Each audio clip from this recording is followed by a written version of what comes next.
follow a star, to follow that which catches our eye with a twinkle and calls to our soul.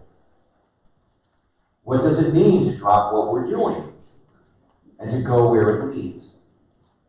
What does it mean to understand that our decision to follow that star is often the single most important decision we may be facing? The renowned choreographer Martha Graham once said this: "There is a vitality, a life force, a quickening of the soul that stirs in all of us, and that is demanding of our action. And because there's only one of us, only one that exists in this day and this time, in this location and in this place, this means that not to follow that inner stirring means that whatever we're called upon to birth will never enter the world.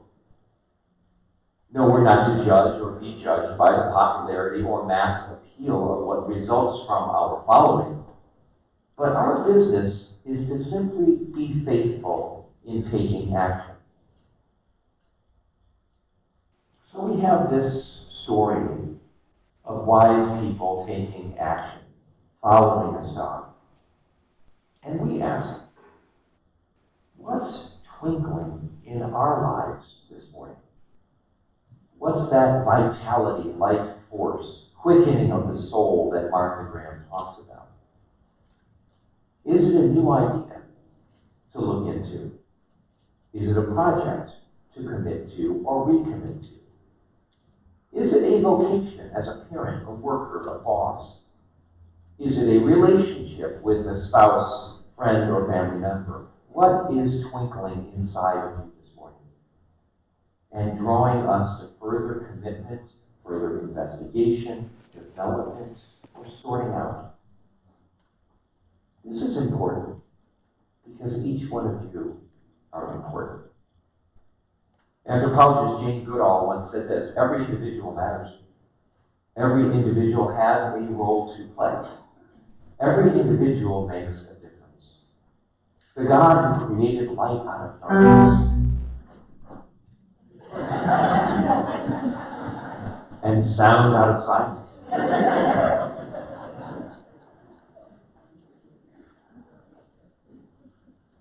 the God who sent this light into the world at this holiday time of Christmas, and the God who sent the star to spotlight that light bearer, did so to impress upon all of us that this world matters, and that each one of us matters."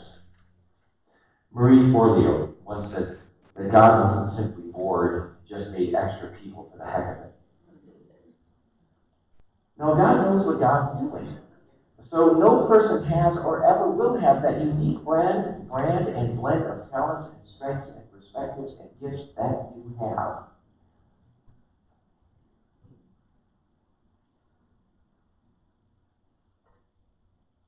You are a one-time, one-off, unique person and event.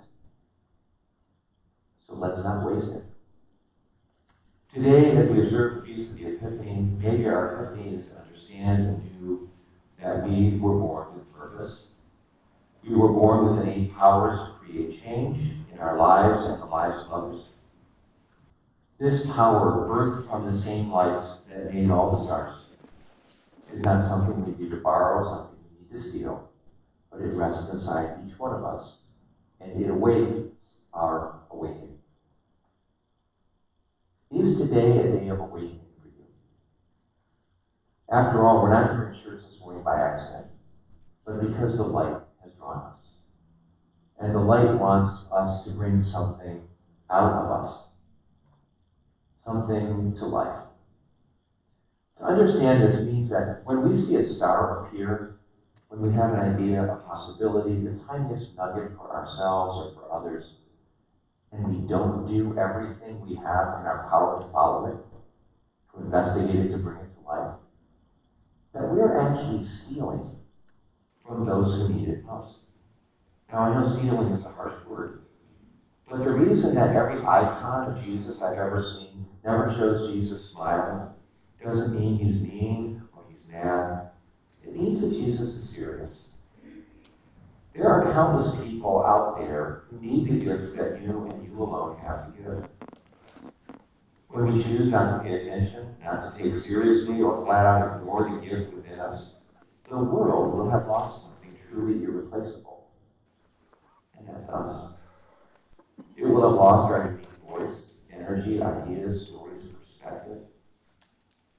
When we hold back and play small, we rob countless people of the goodness and joy and healing and growth that only we can offer. Maybe we're stealing from future customers, family members, friends, fans, who are awaiting the exact kind of, and you can fill in the blank here, book, song, car, poem, nonprofit, pasta dish, attitude, behavior, virtue, that you and I are keeping inside of us. And for whatever reason, I'm sharing. Maybe we're stealing from our children or our colleagues because we're not letting them get to know the real us. Maybe we're stealing from a generation to come because we're not willing to face the wounds or generational cycles that are destructive and damaging. And our hesitation or unwillingness to pick up and go after that star may have more repercussions than we suspect. Friends, the world needs that special gift that only you are. Some of you know my dad used to own the spice company. He and my mother, a really good cook and connoisseur of spices, decided to open up this business in their late 60s. And I'm sure that that voice came to them. You know that voice. Why bother? There's Pensie's, there's McCormick's, there's a host of other spice companies out there that are doing it better and cheaper. The world's got enough spices. What's more, we know nothing about spices. Who are we to get up and go after that spice business, that star? Who was J-Lo who said this? Even though I had sold 70 million albums, there I was, feeling like I'm no good at this. Who was Jodie Foster after she famously won her Oscar, said, everybody's going to find out it was a fluke. I know tomorrow he's going to call up and say that should have gone to Meryl Streep. Or who was Maya Angelou, who said, I've written 11 books, and each time I think, uh-oh, they're going to find me out.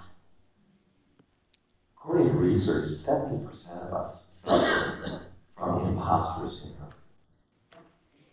Thankfully, my parents ignored that, and for 10 years they sold spices in little 99-cent packets. I know some of you bought. Customers in the Eastern Market, a few dozen other local stores, they sold tens of thousands of these little packets of spices. And through the years, the love notes came in. We adore your steak spice. Your vanilla is the best around. Thanks for the saffron. What a great price. Now, sure, spices are not life-saving, but they're life-enhancing. They better the world. They bring smiles and appreciation and self-satisfaction. And it's a gift that all of us have. Your gift, big or small, that the light is trying hard to help us bring to light. Now imagine your favorite coffee shop or grocery store. Now imagine that the creator of that store had given into those same limiting thoughts, certainly like my parents had. And before they ever started your favorite coffee shop or market, they decided to give in.